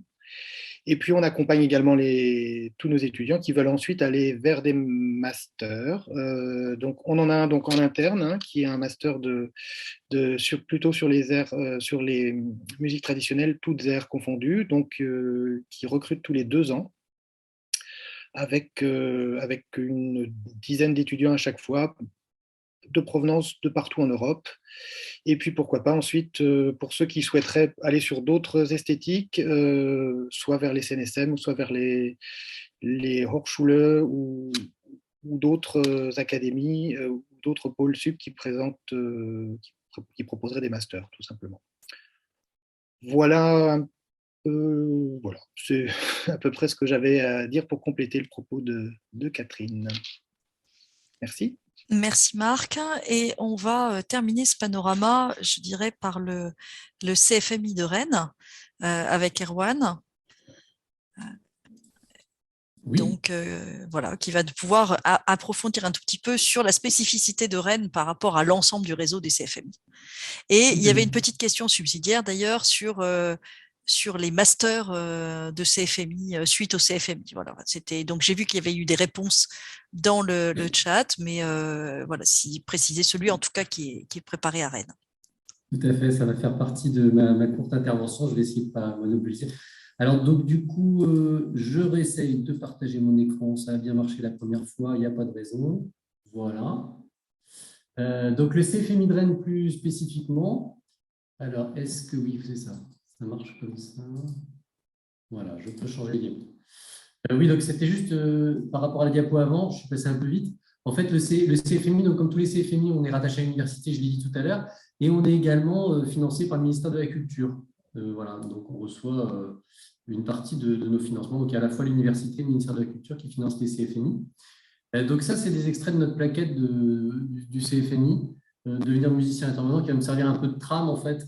Le principe du CFMI, c'est de former des musiciens qui vont travailler, donc, comme je l'ai dit tout à l'heure, dans différents lieux dans les territoires, Le musicien intervenant, il est à la fois reconnu par l'Éducation nationale comme pour pouvoir intervenir dans les écoles, donc il ne demande pas d'agrément particulier, il permet d'intervenir dans les écoles. Et puis, il est aussi reconnu dans les collectivités locales pour accéder au grade d'assistant territorial d'enseignement artistique, qui est le même grade que les enseignants de conservatoire, voilà, qu'ils soient au du violon, clarinette, c'est exactement le même statut, le même cadre d'emploi. Donc, il est souvent, alors pas exactement comme les profs de conservatoire, il est école de musique, il est souvent employé par des collectivités locales, mais aussi par des associations lorsqu'il s'agit d'écoles de musique associatives. Voilà, et dans ce cas-là, il a le statut de professeur de la convention d'animation, mais c'est exactement le même fonctionnement que les enseignants titulaires du DE. C'est exactement les mêmes cadres d'emploi. Voilà. Donc ça, c'était pour la reconnaissance du diplôme. Et puis peut-être juste je peux le glisser ici, en fait, on a un excellent taux d'insertion professionnelle en fait, aujourd'hui. On est presque à 100% dans les statistiques qu'on a des dernières années de nos étudiants qui trouvent un emploi. On a même pas mal d'endroits aujourd'hui où on cherche des musiciens intervenants et on peine à en trouver, on soupçonne qu'on n'en forme pas assez d'ailleurs. Donc en termes d'insertion professionnelle, il n'y a pas de souci. Même si au départ, un petit peu comme dans l'enseignement musical, il s'agit parfois d'avoir plusieurs établissements, et puis au bout d'un moment, on arrive à avoir un poste fixe, voilà, titulaire sur un endroit. Donc ça, c'est la formation, la petite image à droite. En fait, il y a 1500 heures de formation sur les 2 années, donc en gros 25 heures par semaine, c'est une formation vraiment à temps complet. On n'a que des petits groupes de moins de 20 étudiants, c'est 20 étudiants maximum. Ce qui nous fait une ambiance assez proche. Enfin, c'est un peu plus petit qu'une classe d'école. Voilà. Et puis, donc, il y a 2 aspects à la formation. Je pense qu'on voit ma souris aussi. Il y a la formation artistique, où alors là, contrairement à ce qu'on a pu voir dans les pôles, nous, on va être sur une formation généraliste en musique. Les étudiants arrivent déjà musiciens, et derrière, on va surtout s'occuper d'élargir les horizons musicaux, en faisant en sorte qu'ils soient tous chanteurs, qu'ils sachent tous jouer d'un instrument d'accompagnement, qu'ils aient tous fait un petit peu de théâtre, un petit peu de danse, qu'ils sachent tous faire de la percussion. Donc, on va être vraiment sur une formation où on forme le généraliste de la musique. Voilà. Même si le chant reste un peu le cœur de la formation, puisque ça reste fondamental dans les interventions, notamment en école. Et puis, le deuxième volet, c'est la formation pédagogique. Donc là, il y a à la fois des cours théoriques, mais qu'on essaye le plus proche du concret du métier. Et puis des cours de direction de chœur, des cours d'action culturelle pour apprendre à mener des projets culturels. Et puis, il y a énormément d'heures de stage. Dès le premier mois de formation, les étudiants se retrouvent devant une classe de CM2 à faire de la musique. Donc, on est sur vraiment un aller-retour très, très direct entre la théorie et la pratique pour tout ce qui est de la formation pédagogique. Je suis en train de parler de l'exemple de Rennes, mais l'ensemble des CFMI fonctionne sur le même schéma de formation. Donc, c'est quelque chose qui est facilement transposable ailleurs. Rapidement, le master qu'on propose à Rennes, donc là, il est proposé uniquement à Rennes, celui-là. Il y en a un autre à Lyon, comme je l'ai mis tout à l'heure dans le chat. Il y en a un autre à Lyon qui est légèrement différent, j'en parlerai un petit peu après. Nous, le master qu'on propose, il s'adresse à des étudiants qui sont titulaires d'une licence et qui font le DUMI. Pour pouvoir valider d'abord un niveau master au bout des 2 ans, c'est-à-dire avoir une formation d'un niveau supérieur, et puis également développer leurs compétences en termes de recherche en éducation musicale et réflexive. On a un partenariat avec l'INSPE, donc l'Institut national supérieur du professorat et de l'éducation, qui forme donc les professeurs des écoles, les professeurs de collège et de lycée, pour qu'ils puissent obtenir un master MEF, parcours musicien intervenant. Voilà. Alors, tout simplement, les étudiants qui font le DUMI et qui sont titulaires d'une licence, ils ont une demi-journée de cours en plus sur les démarches de recherche, pour pouvoir valider leur master. Voilà. Ensuite, comment on rentre au CFMI ? Eh bien, il faut, je l'ai évoqué tout à l'heure, on ne prend pas au niveau du bac. On ne prend pas au niveau du bac, donc il faut au moins avoir une année. On affiche 2, mais on n'exclut pas de recruter au bout d'une année, donc il ne faut pas hésiter à postuler au bout d'une année. Et puis, ce qu'il faut, c'est avoir un bon niveau de pratique musicale. Alors voilà, là, nous, le souci, c'est qu'il n'y a pas que les diplômes qui nous importent. Donc, et même très souvent, ça nous arrive de recruter des gens qui n'ont pas de diplôme de conservatoire. En fait, on a un peu les 2 profils.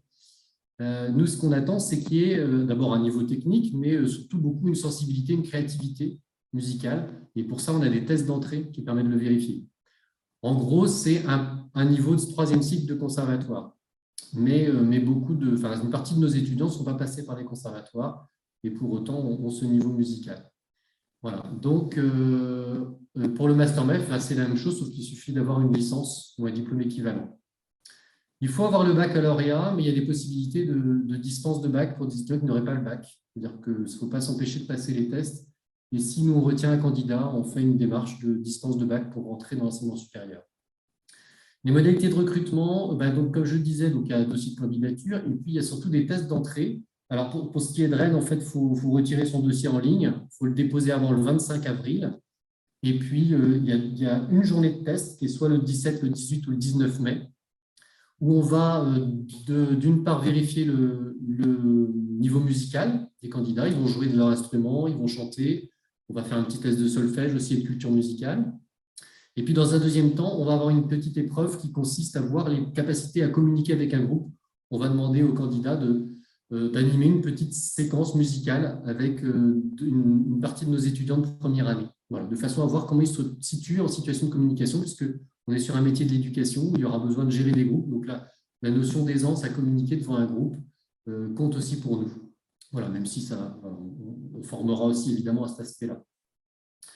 Et bien voilà, j'arrive au bout. Ça, c'est juste les renseignements pratiques, notamment, je vais juste faire un petit passage rapide par notre site internet où vous pourrez, alors ceux qui s'intéressent un peu à ce métier, que ce soit pour faire la formation ou pour mieux le connaître, on a des petites vidéos sur le site. Je pense que c'est assez concret, ça permet de voir la vraie situation professionnelle du musicien intervenant. On en a une là, puis on en a une sur la page formation aussi, qui est un petit peu plus complète ici, avec des interviews de musiciens intervenants qui permettent de voir ce que c'est que ce métier concrètement. Et puis, au-delà de ça, moi, ce que j'encourage tous ceux qui s'intéressent à ce métier à aller voir des musiciens intervenants, les rencontrer, les voir travailler sur le terrain, de façon à voir un petit peu comment se passe ce métier. Voilà, je ne sais pas si j'ai répondu à tout, mais il y aura les questions peut-être pour compléter. Merci de votre attention. Merci beaucoup. Et je crois qu'on a fait donc le tour des écoles qui étaient présentes. Et surtout, vous n'hésitez pas donc à poser des questions. Je ne sais pas, Isabelle. Alors, j'ai vu qu'il y avait il y avait un certain nombre de questions auxquelles Christiane a répondu ou Catherine. Donc, il y avait une question qui peut intéresser tout le monde. C'est est-ce qu'il est possible de quitter un pôle supérieur en cours de cursus parce qu'on est admis, par exemple, dans un CNSM, c'est-à-dire d'avoir une stratégie où on va avoir le bac, on n'est pas admis ou on n'a pas présenté les entrées au CNSM, mais on va passer d'abord par un pôle supérieur et éventuellement représenter le CNSM un peu plus tard. Est-ce qu'il vaut mieux, est-ce que c'est plus intéressant de le faire en cours de DNSP ou est-ce que tout simplement d'avoir son DNSPM et de passer l'entrée en master au CNSM? Peut-être aussi se poser la question comme ça. Je veux bien donner un premier axe de réponse. Moi, je pense que chaque pôle, en fait, ce qu'il faut bien comprendre, c'est que chaque pôle développe une pédagogie spécifique avec une identité, avec voilà, un territoire et des ressources propres, et donc développe une pédagogie spécifique. Et je pense que chacun de ces établissements a vraiment vocation à développer, pour ce qui concerne le DNSPM particulièrement, un DNSPM qui aura une vraie valeur, un vrai poids artistique et pédagogique spécifique, une identité. C'est pas une préparation à l'entrée au CNSM. Je pense que le CNSM, c'est une autre voie, c'est une voie différente. Je pense que justement, on connaît bien l'identité des CNSM, elles ont pignon sur rue depuis quelques années, on les connaît bien. Je pense que les pôles ont vocation à développer autre chose. Ce n'est pas une antichambre, ce ne sont pas des antichambres, et je pense qu'ils méritent d'être reconnus comme tels tout au long de leur proposition, pour éventuellement, parce que nous travaillons à cela évidemment, enfin je pense, là je ne vais pas me substituer à mes collègues, mais je pense que chaque pôle effectivement envisage que ses étudiants rentrent pourquoi pas au CNSM de Paris en master, ou au CNSM de Lyon, ou dans une Hochschule, ou dans une EMU en Suisse. Bien sûr, la suite est à construire et elle se retrouve. Mais je pense que la nourriture spécifique que l'on trouve dans les pôles est à vraiment considérer complètement et voilà, pas comme un hors-d'œuvre ou une préparation à autre chose qui serait peut-être meilleure. Ce sont vraiment des voies particulières qu'il faut envisager comme telles. Je pense que désormais, les pôles ont 10, 12, 13 ans d'âge. Ils ont la maturité suffisante pour effectivement avoir développé des offres consistantes, cohérentes.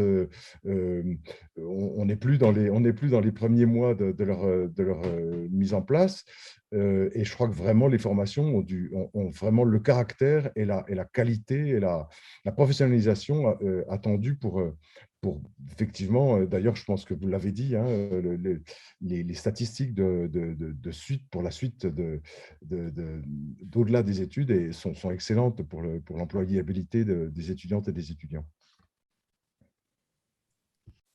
Merci beaucoup. Alors, on avait une question qui peut s'adresser… Pardon, on voudrait compléter, oui, oui, le allez-y. supérieur. Alors, je voulais dire quelque chose, mais Marc, allez, vas-y. Non, je voulais juste renchérir sur ce point-là, c'est-à-dire que, notamment par rapport aux pédagogies et à la transversalité ou tout le travail qu'on peut mener, nous, au pont supérieur, fait qu'à un moment donné, un étudiant qui serait là uniquement dans une démarche de préparation de type préparation poussée pour pouvoir rentrer ensuite au CNSM, va se retrouver en décalage par rapport aux autres étudiants. Et donc, du coup, va presque plus ne pas trouver sa place au sein du pont. Et du collectif, et des collectifs qui sont mis en place en termes de création. Exactement. Et du coup, par contre, accompagner par rapport au master ensuite, ça, on le fait régulièrement. Et c'est même un accompagnement presque à la maturation du projet de chaque étudiant qu'on s'engage à faire à un moment donné. Et quand on voit que certaines velléités de vouloir rentrer en master, notamment dans les conservatoires nationaux supérieurs, se font sentir, du coup, on peut même mettre en place des dispositifs pour aider chacun des étudiants à pouvoir aller vers là où ils souhaitent ensuite. Merci beaucoup. On avait une question subsidiaire, je dirais, qui s'adresse autant à Catherine ou Marc et qu'à Claude. C'est la question que vous n'avez pas précisé, peut-être les autres l'ont précisé, du nombre d'heures de cours, justement. Type, hein, on va dire à peu près l'occupation dans le nombre d'heures dans la semaine. On a bien compris que c'était des formations complètes et que donc on ne les fait pas à mi-temps, mais concrètement, combien d'heures de cours? Peut-être rapidement chez nous. En fait, sur le plan hebdomadaire, on a une douzaine d'heures à peu près régulières toutes les semaines, et plus tout ce qui est projet, qui eux interviennent notamment, là on a des sessions d'orchestre qui prennent du temps à certaines périodes sur des sessions, ou d'autres moments comme ça, un peu en bloc, sous forme de bloc. Mais donc, le tarif, on va dire, hebdomadaire de base, c'est une douzaine d'heures, on va dire. Chez nous, ça va être 12 ou 15 heures les 2 premières années et moins en 3e année puisqu'ils préparent les épreuves. On est aussi sur une quinzaine d'heures. Hein. De toute manière, on est sur des volumes horaires qui sont conditionnés dans des maquettes. Donc, voilà. Donc, on est sur un équivalent de 180 ECTS, c'est-à-dire 60 ECTS par an. Donc, qui sont ces crédits européens qui permettent ensuite de pouvoir faire marcher les équivalences ensuite avec d'autres écoles. Pareil, hein, c'est-à-dire ça peut paraître peu durant la semaine. On est, nous, sur une quinzaine d'heures, en tout cas sur les 2 premières années, un tout petit peu moins sur la dernière année pour le DNSPM, puisque du coup, il y a la création artistique, avec un temps de travail personnel qui est assez conséquent, qui peut être très important même, qu'il faut prendre en compte. Et puis également le fait qu'il peut y avoir des périodes chez nous aussi où, par exemple, l'ensemble des musiques actuelles vont aller travailler pendant une semaine en résidence dans une dans une salle qui les accueille, hein, soit ça peut être une SMAC, ça peut être plein d'autres, des salles de spectacle, des centres de diffusion, ou ça peut être 2, 3 jours, 4 jours comme ça, où les étudiants sont ensemble pour créer. Donc du coup, on n'est pas sur quelque chose de linéaire sur l'année non plus.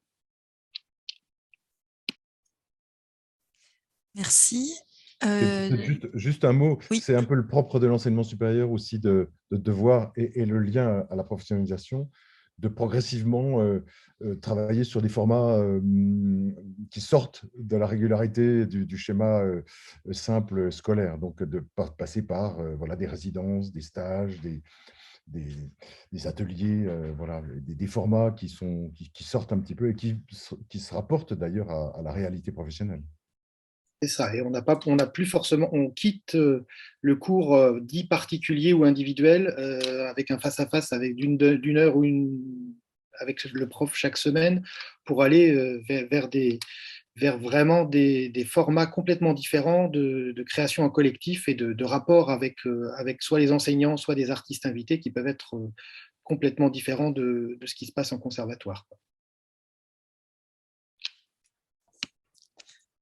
D'accord. Écoutez, je pense j'ai l'impression qu'il y a eu beaucoup de questions en fait qui se sont posées et on a répondu par écrit pendant que vous présentiez au fur et à mesure. J'ai l'impression quand même il me semble important d'avoir encore une toute petite précision à la question suivante. Quelqu'un qui nous dit « J'ai peur de mal comprendre, les pôles supérieurs préparent au CNSM » ou bien ces 2 types d'établissements proposent les mêmes formations. Oui, c'est bien. Je réponds, les 2 CNSMD sont 2 pôles d'enseignement supérieur culture spectacle vivant adhérents de l'ANESCAS. Ils font partie des 21 établissements de l'ANESCAS. Donc, tous délivrent le DNSPM, mais chaque école a son identité artistique et pédagogique propre. Voilà. Comme vous choisiriez une école de commerce, vous choisissez telle ou telle école parce qu'elle a une spécificité, une singularité qui vous intéresse à cet endroit-là. En aucun cas, les pôles d'enseignement supérieur qui ne seraient pas les 2 CNSM, et je reprends le mot de Claude Georgel, seraient des antichambres des 2 CNSM. Ce n'est pas du tout ça. Par contre, les 2 CNSM délivrent en effet des masters. Voilà, ce que n'ont pas tous les pôles d'enseignement supérieur. Voilà.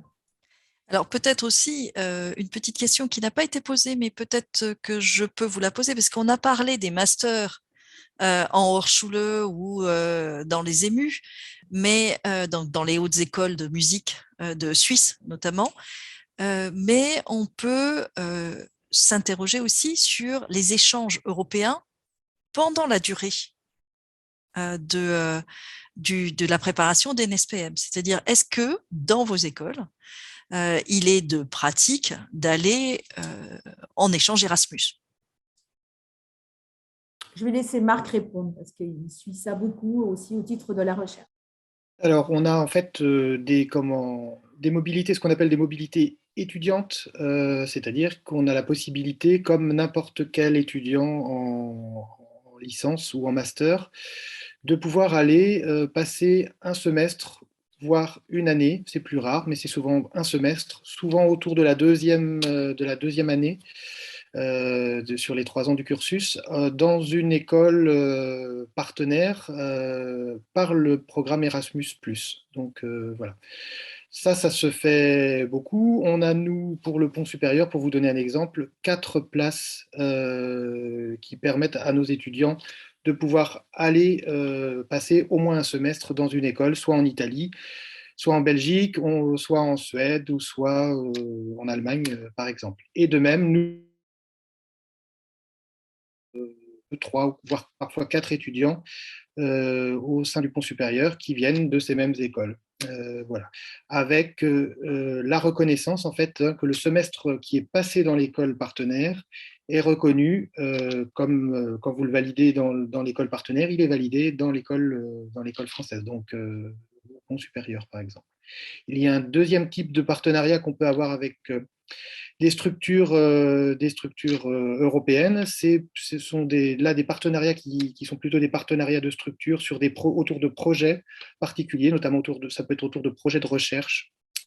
Ainsi, au pont supérieur, on a pas mal de rapports avec l'Académie royale de Stockholm en Suède, KMH, mais également au Conservatoire supérieur de Vigo, où on a pu travailler à des échanges de profs, hein, puisque les enseignants peuvent également bénéficier de ces mobilités pour quelques jours et aller enseigner ou enseigner dans des écoles partenaires, et puis pouvoir mettre en place en fait des liens qui peuvent des fois durer 12, 24, voire 36 mois, et qui sont des partenariats là sur des sujets particuliers qui peuvent être une recherche sur une forme musicale, sur une façon d'appréhender l'enseignement ou ce genre de choses.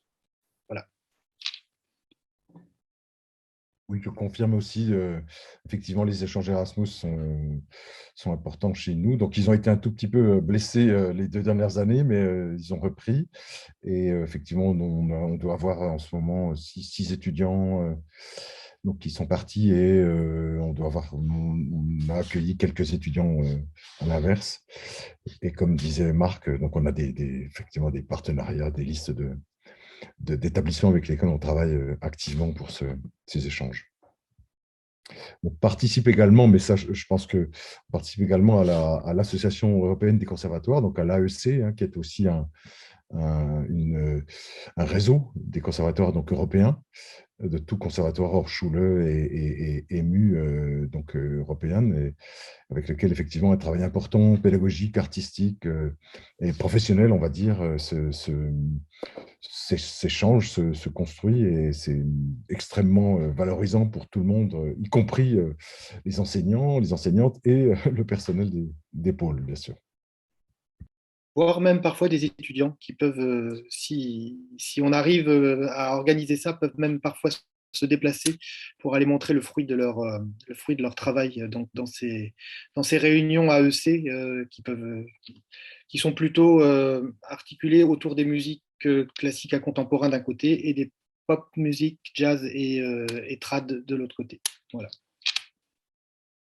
Donc, chez nous, les mobilités étudiantes internationales sont plus développées au niveau des arts plastiques que de la musique. Et donc, je suis en train de travailler activement pour que ce soit aussi possible pour les musiciens, et en particulier dans le réseau des villes créatives de l'UNESCO.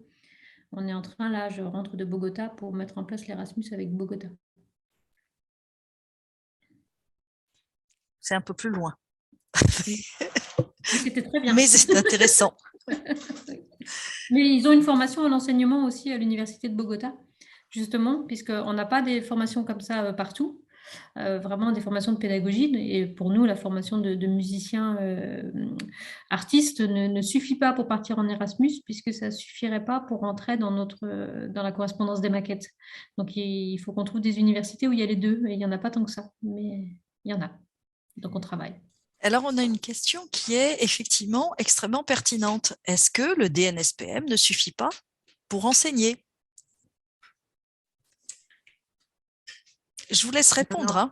Alors, en très rapide, et mes collègues compléteront, le DNSPM, c'est un diplôme d'artiste-interprète. Le diplôme d'État est un diplôme de pédagogie, voilà, d'artiste enseignant. Alors, vous pouvez enseigner, ouvrir chez vous des cours de flûte traversière si vous avez eu un DNSPM de flûte traversière, mettre votre plaque, professeur de flûte traversière. Par contre, sans diplôme d'État, vous ne pourrez pas intégrer le réseau des écoles et conservatoires classés par le ministère de la Culture. Je ne sais pas si ça répond à cette question.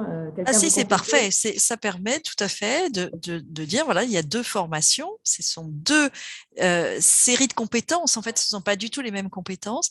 Et le DE, comme le certificat d'aptitude donc pour les professeurs d'enseignement artistique, sont aujourd'hui des formations diplômantes. On ne peut plus les les obtenir, j'allais dire, par simple validation d'un examen sans formation. Il faut suivre une formation spécifique à la pédagogie.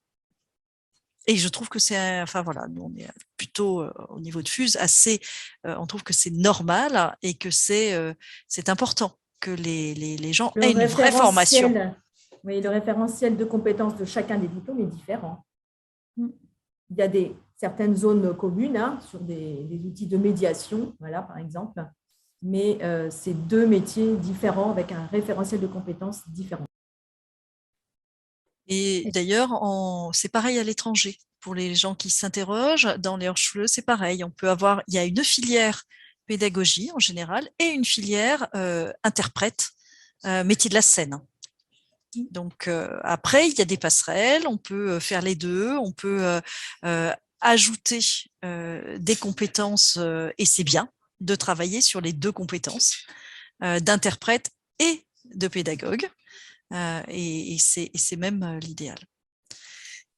Il est indispensable de savoir bien jouer de son instrument pour pouvoir l'enseigner, mais ça n'est pas suffisant. Ça ne donne pas les qualités de pédagogue.